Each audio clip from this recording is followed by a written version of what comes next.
Revanth Reddy garu also is very dynamic, but he won't compromise Telangana rights.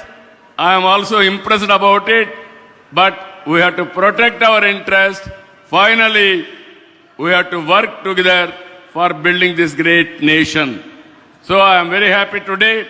You are going to see in future very positive results. With this, I am thanking all of you.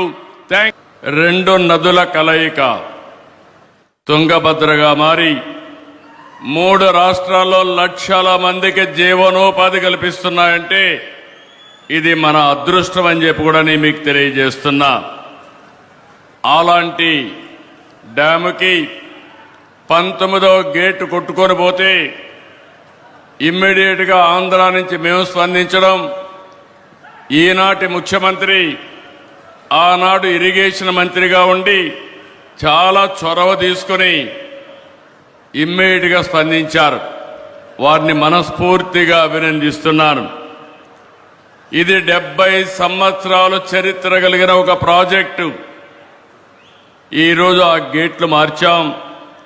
ఈరోజు మనందరం గుర్తుపెట్టుకోవాల్సింది, ప్రాజెక్టులంటే ఆధునిక దేవాలయాలు. వాటిని మనం పరిరక్షించుకోవాలి. అప్పుడే భవిష్యత్తు ఉంటుంది. ప్రాజెక్టు నిర్వహణ బాగుంటేనే భవిష్యత్ తరాలకు భరోసా ఉంటుంది. నీటి విలువ తెలిసిన వ్యక్తిగా మొట్టమొదటి దీనికి ప్రాధాన్యత ఇస్తున్నాం.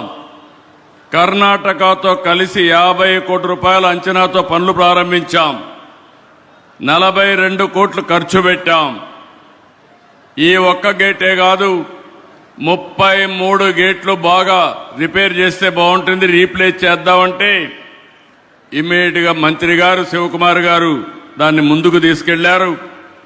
ఈరోజు 6 నెలల్లో 33 గేట్లే కాకుండా మళ్లీ శోభ వచ్చే విధంగా ఈరోజు తుంగభద్ర డ్యాం తయారు చేశారంటే దీనికి మనస్ఫూర్తిగా అందరినీ అభినందిస్తున్నా, ధన్యవాదాలు తెలియజేసుకుంటున్నాను. నాకు ఈరోజు ఒక సంఘటన జ్ఞాపకం వస్తా ఉంది. 1983లో ఆ రోజు మే నెలలో 4 ముఖ్యమంత్రులు ప్రధానమంత్రి కలిసి తమిళనాడుకు ఒక్కొక్క రాష్ట్రం 5 టీఎంసీ నీళ్లు ఇవ్వాలని నిర్ణయం చేశాం. ఆ రోజు ఎన్టీ రామారావు గారు ఆధ్వర్యంలో చేశారు. ఈరోజు సిఆర్ పాటిల్ గారి ఆధ్వర్యంలో కర్ణాటక ముఖ్యమంత్రి, ఆంధ్రప్రదేశ్ ముఖ్యమంత్రి, అది మరి తెలంగాణ ముఖ్యమంత్రి, 3 ముఖ్యమంత్రులు కలవడం ఒక చరిత్ర. ఈ చరిత్ర ఈ రాష్ట్రాల భవిష్యత్తుకి నాంది అవుతుంది. ఈరోజు మనందరం గుర్తుపెట్టుకోవాల్సింది, ఆ రోజు ఇక్కడ ఈ డ్యామ్ ఇబ్బంది వస్తుందంటే ఇమ్మీడియట్ గా ఈ గేట్లో ఎక్స్పర్ట్ గా ఉన్నటువంటి కన్నయ్య నాయుడు గారిని ఇక్కడ పంపించాం. ఈ ప్రాజెక్టుకు ఒక చరిత్ర ఉంది. రాయలసీమ కరువు సీమ, ఇంకో పక్క ఎడారిగా మారిపోయే పరిస్థితి. 70 సంవత్సరాలుగా కడప, కర్నూలు, అనంతపురం జిల్లాలకి త్రాగునీరు, కొంతవరకు తాగునీరు ఇచ్చినటువంటి ప్రాజెక్టు ఈ తుంగభద్ర ప్రాజెక్టు అని చెప్పి కూడా నేను మీకు తెలియజేస్తున్నా. ఇది లేకపోతే ఇంకా చాలా ప్రమాదం వచ్చేది. తుంగభద్ర తీర ప్రాంతానికి ఎంతో ఘన చరిత్ర ఉంది.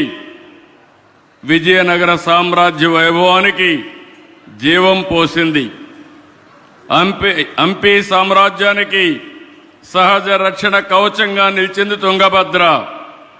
మంత్రాలయం రాఘవేంద్ర స్వామి, అలంపూర్ జోగాలాంబ అమ్మవారు, హంపిలో విరూపాక్ష ఆలయం, ఇలాంటి ఎన్నో పుణ్యక్షేత్రాలకు నిలయం.